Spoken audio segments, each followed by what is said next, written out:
আমি এখন আছি সুন্দরবনের করমজলে। ভোর 6টা বাজে এখানে পৌঁছাইছি। আজকের এই ভিডিওতে সুন্দরবন সম্পর্কে আপনাদের জানাবো। So let's see what happen.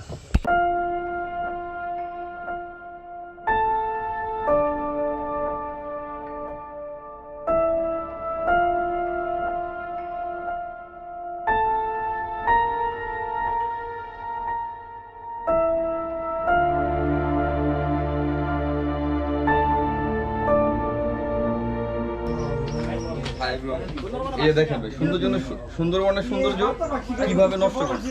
আসলে আমরা যারা এখানে ঘুরতে আসি এইভাবে সৌন্দর্য নষ্ট না করলেই পারি। প্রাকৃতিক সৌন্দর্য একটা জিনিস বানাইছে সুন্দর, এই নাম টাম লেখা কোনো লাভ আছে? কোনো লাভ নেই, অযথা রাখছি। এটা থেকে সবাই বিরত থাকি। ধন্যবাদ। আমি এখন আছি হইল সায়দাবাদ রেলগেট। এটা আমাদের বাস, এখন বাসে উঠবো। সুন্দরবনের যাত্রা এখান থেকে শুরু হইতেছে।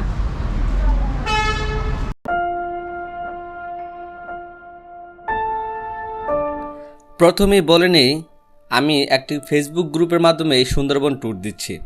আমার বাজেট মাত্র 2000 টাকা। রাত 11টায় আমাদের বাস ছাড়লো। সব কিছু ঠিকঠাক থাকলে খুব ভোরে পৌঁছে যাব মংলা বন্দরে। রাতের পদ্মা সেতুর সৌন্দর্য দেখতে দেখতে আমরা এক ঝাঁক ভ্রমণ পিপাসু মানুষ ছুটে চললাম সুন্দরবনের উদ্দেশ্যে।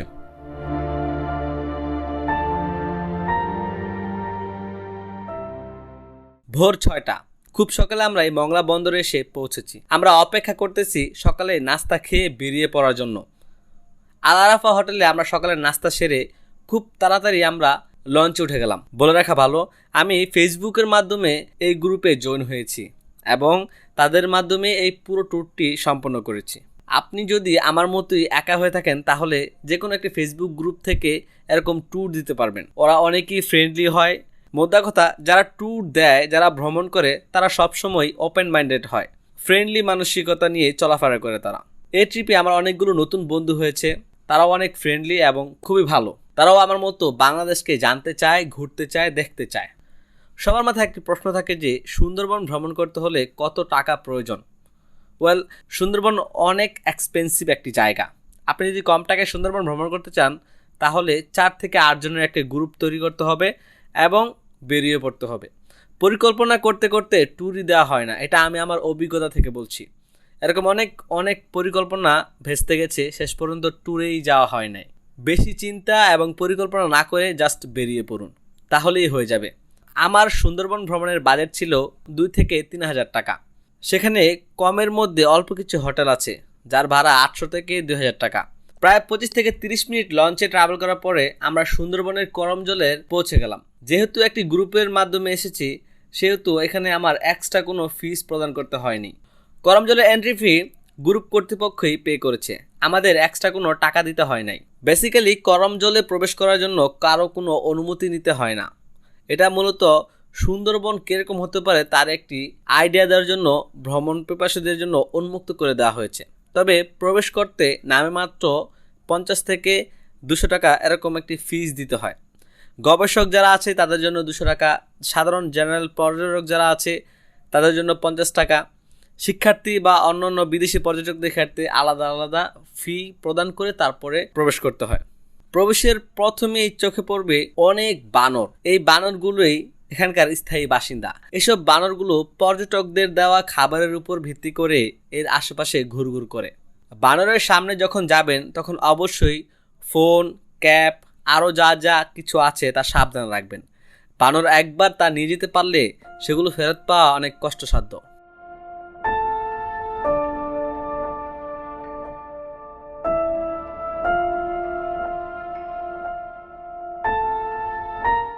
আপনি বনের মধ্যে হরিণ দেখতে পান বা না পান, কিন্তু এখানে কিছু হরিণ আপনি দেখতে পাবেনই, কারণ এখানে হরিণগুলোকে বেঁধে রাখা হয়েছে। যদিও আমি বনের মধ্যে ছাড়া হরিণও দেখতে পেয়েছিলাম, সেটা আমার সৌভাগ্য বলতে হবে। হরিণের ঠিক পাশেই রয়েছে কুমির। কৃত্রিম পদ্ধতিতে এখানে কুমিরের প্রজনন ঘটানো হয়।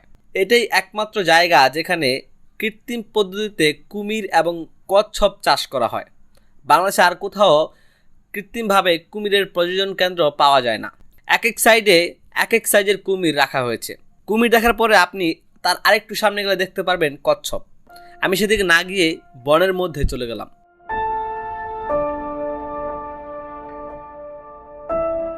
আমি এখন আছি সুন্দরবনের করমজলে।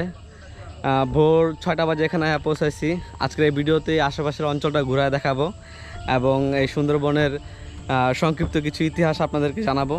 নরম ভোর, রোদ উঠেছে ঠিক, কিন্তু তেমন একটি গরম লাগছে না, কারণ বনের হিমেল হাওয়া আমাকে ভিন্ন রকমের এক প্রশান্তি দিচ্ছিল, যা আসলেই সেখানে না গিয়ে অনুভব করা যাবে না। সুন্দরবনের বেশিরভাগ গাছই সুন্দরী, যার কারণে এই বনের নাম সুন্দরবন। সুন্দরবন অনেক বড়। বাংলাদেশ এবং ভারতের পশ্চিমবঙ্গের কিছু অংশ সুন্দরবন পড়েছে, আর সুন্দরবনের যে বিশ্ব ঐতিহ্যের দাবিদার তা বাংলাদেশ, কারণ সুন্দরবনের বেশিরভাগ অঞ্চল বাংলাদেশেই পড়েছে। খুলনা, সাতক্ষীরা, বাগেরহাট জেলার কিছু কিছু অংশে সুন্দরবনের সাইট পড়েছে। প্রতিদিন এখানে অনেক লোক ভ্রমণ করতে আসে। এটাই একমাত্র জায়গা যেখানে কম খরচে আপনি সুন্দরবন সম্পর্কে মোক্ষম একটি ধারণা পাবেন। আমি এখন সুন্দরবনের ভিতর দিয়ে হাঁটতেছি। হাঁটার জন্য খুবই সুবিধাজনকভাবে মাচা তৈরি করে দিছে, যাতে হাঁটতে সুবিধা হয়। আর না হলে আর কি এখানে হাঁটার কোনো উপযোগী নেই, যে এরকম অবস্থা। মানে হাঁটতে গেলে দেখা গেল যে মানে পায়ে ব্যথা হওয়ার একটা পসিবিলিটি আছে, যার কারণে এরকম মাচা তৈরি করে দিছে। এতে এক প্রকার ভালোই হয়েছে, বনটাও দেখা হইতেছে শান্ত একটা পরিবেশ চারদিকে, কিন্তু পরিবেশটা অশান্ত আমরাই করে তুলতেছি। আমাদের যারা টিমমেট আছে, মানে ট্যুরমেট আছে, ওরা মানে হাউকাউ চিল্লাফাল্লা করতেছে, যেটা আর কি পরিবেশের জন্য খারাপ।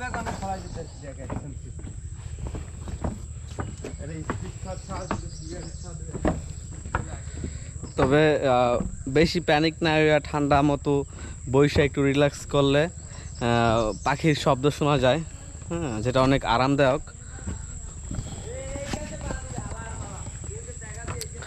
ওরকম পাখির শব্দ শুনলে, তারপরে এরকম ঠান্ডা হিমেল হাওয়া গায়ে লাগলে আর কি ট্যুরে আসাটা সার্থক হয়ে যায়, যেমনটা আমার আজকে হইল। আসলে ঈদ সিজন চলতেছে, তো ঈদের বন্ধটা আমি কোনোভাবেই বাসায় বসে থাইকা মাটি করতে চাই নাই। কারণ একটাই, যেটা হলো সব কিছু যখন খুলে ফেলে তখন আমারও মানে ব্যস্ততা বাইরে যায়, অফিস থাকে, ছুটি নেওয়া হয় না, ছুটি নিতে গেলে নানান ঝামেলা পোহাইতে হয়, তারপর আবার জবাবদিহি তো আছেই, যার কারণে আমি এই মানে কোনো রকম ছুটি পাইলে সেটা কখনো মানে হাতছাড়া করতে চাই না, কোথাও না কোথাও বের হয়ে পড়ি। যদিও এটা আমার আম্মুর পছন্দ না, সবাই অনেকে মনে করে যে আরে এত ট্যুর কীভাবে দেয়। আসলে সবার মতো আমারও সমস্যা আছে, কিন্তু সবার মধ্যে যেটা নাই সেটা হলো প্যাশন, কিন্তু আমার মধ্যে আছে। আমি এটা এক প্রকার নেশা বলতে পারেন। আমি ঘোরাঘুরি করতে খুবই পছন্দ করি, আর এটা বলে বোঝানো যাবে না। আমি এরকম হয়েছে যখন আমি প্রথম একবারে মানে আমি পরিবারের বাইরে যখন গাইডেন্স ছাড়া ভ্রমণ করতে বের হয়েছিলাম 2016 সালে, আমার এসএসসি পরীক্ষার পরে। এসএসসি ছিল 2015। তো কলেজে ওঠার প্রথমবার আমার আম্মুই আমার টিকিট কেটে দিয়েছিল, হ্যাঁ। তারপর থেকে শুরু হইলো আমার ভ্রমণ, এখন অবধি চলতেছে। মাঝখানে ইউটিউব চ্যানেল খোলা হইলো, যখনই যাই বেড়াতে কোথাও ইউটিউব চ্যানেলে ভিডিও দেওয়া হয়, টুকটাক পার্ট টাইম ইউটিউবার বলতে পারেন। এই তো সেই বাতিক এখনও রয়ে গেছে, ঘোরাঘুরি চলতেছে। চলুক, দেখা যাক কোন পর্যন্ত যা থামে। Let's see. এখানে আমি ওয়াচ টাওয়ার উঠবো।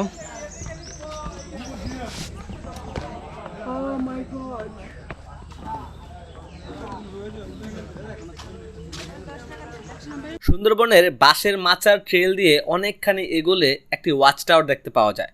এই ওয়াচ টাওয়ারে উঠে করমজলের আশেপাশের পরিবেশটা খুব সুন্দর মতোই অবলোকন করা যায়। এখনও সেখানে উন্নয়নমূলক কার্যক্রম চলছে, যেটা ভবিষ্যতে পর্যটকদের জন্য অনেকটা আনন্দদায়ক হবে। তবে আমি আপনাদের সাজেস্ট করব সেখানে গিয়ে অন্যান্য পর্যটকদের মতো হই হুল্লোড় না করে শান্তিমতো নিরিবিলি হাঁটুন এবং পরিবেশটাকে উপভোগ করুন। সুন্দরবন আসলে ঠিক প্রকৃতির মধ্যে চলে যাওয়ার মতো একটি জায়গা। আপনি সেখানে পিনপতন নীরবতা কাকে বলে তা অনুধাবন করতে পারবেন। যদি খালি আপনি শান্তভাবে একটু বসুন, তাহলেই দেখতে পারবেন কত নাম না জানা পাখি যে ডাকছে তা আপনার কানে ভেসে আসবে। এসব জিনিস আপনি উপলব্ধি করতে পারবেন যদি আপনি হই হুল্লোড় না করেন।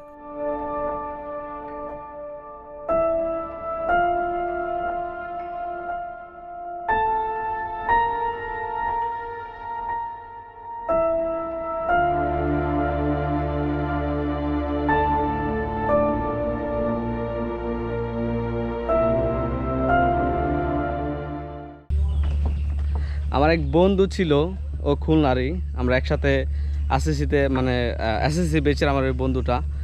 তো ও সুন্দরবন সম্পর্কে অনেক গল্প আমাদের শোনাইছে। হ্যাঁ, মানে এরকম রোমাঞ্চকর গল্প শোনার পরই সুন্দরবন আসার একটা শখ জাগছিল আমার। তো এসএসসি পরীক্ষা দিয়েছি, অনেক দিন হয়ে গেছে, সেই লালিত স্বপ্নটা আজকে পূরণ হইলো। মানে ও বলছিল যে ক্যানেলের মধ্যে অনেক মাছ পাওয়া যায়। ওই ক্যানেল আমি খালি স্বপ্নেই মানে কল্পনাই করছি যে কীরকম হয় কীরকম হয়, আসলে এই যে এরকম হয়। হ্যাঁ, অ্যাকচুয়ালি এই ক্যানেলগুলো এরকম হয়, এইসব ক্যানেলের মধ্যে দিয়ে পানি যায় এবং এর মধ্যেই মাছ পাওয়া যায়, মানে অনেক মাছ পাওয়া যায়, এরকম কিছু একটা ও বলছিল। তো ওগুলোই দেখতেছি, ভালোই লাগতেছে আসলে। যেটা বলতেছিলাম, সুন্দরবন সুন্দর, আর এখানে আসার মানে বেশি কিছু লাগে না, জাস্ট ইচ্ছাটা লাগে। ফেসবুকে এমন অনেক গ্রুপ আছে যারা এরকম ট্যুর দেওয়া থাকে প্রতিনিয়ত। হ্যাঁ, ওদের মাধ্যমে আসা যায়, নিজে নিজেও আসা যায়। নিজে নিজে আসলে একটু খরচটা বেশি, আর যদি ফেসবুকের মাধ্যমে কোনো গ্রুপের মাধ্যমে আসে তাহলে হয়তো একটু খরচটা কমানো যায়, কারণ ওই ক্ষেত্রে অটোমেটিক একটা গ্রুপ তৈরি হয়ে যায়। আর নিজের বন্ধু বান্ধবের তোষামত করতে করতে দেখা গেলো যে লাস্ট পর্যন্ত ট্যুরই দেওয়া হয় না। ঠিক আছে, ওই ক্ষেত্রে এই যে এটাই সবচেয়ে বেস্ট উপায়, ফেসবুক থেকে একটা গ্রুপে জয়েন হয়ে বা অ্যাড দেখা ওনাদের মেসেজ দেওয়া, বাস কনফার্ম করে চলে আসা। আমি এটাই করছি।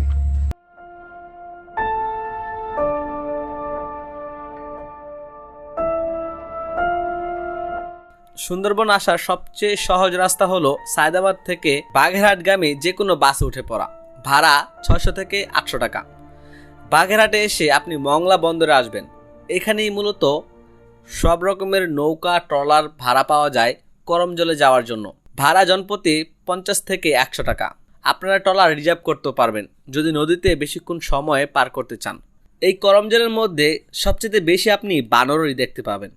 তবে বানরের সাথে ফাইজলামি করতে গিয়ে নিজের বিপদ ডেকে আনবেন না, কারণ বানর এখানে আসলেই বান্দরের মতো আচরণ করে। আপনি যেখানেই ট্রাভেল করুন, পরিবেশ নষ্ট করবেন না। পরিবেশে আমরা তো প্রকৃতি দেখতে যাচ্ছি, প্রকৃতি নষ্ট করতে না। এই জিনিসটা সবসময় মাথায় রাখবেন। আজকে এ পর্যন্তই, দেখা হচ্ছে পরে কোনো ভিডিওতে। আর আপনি যদি আমার চ্যানেলে নতুন হয়ে থাকেন তাহলে আশা করছি আপনি সাবস্ক্রাইব করেছেন। দ্যাটস অল, আল্লাহ হাফেজ।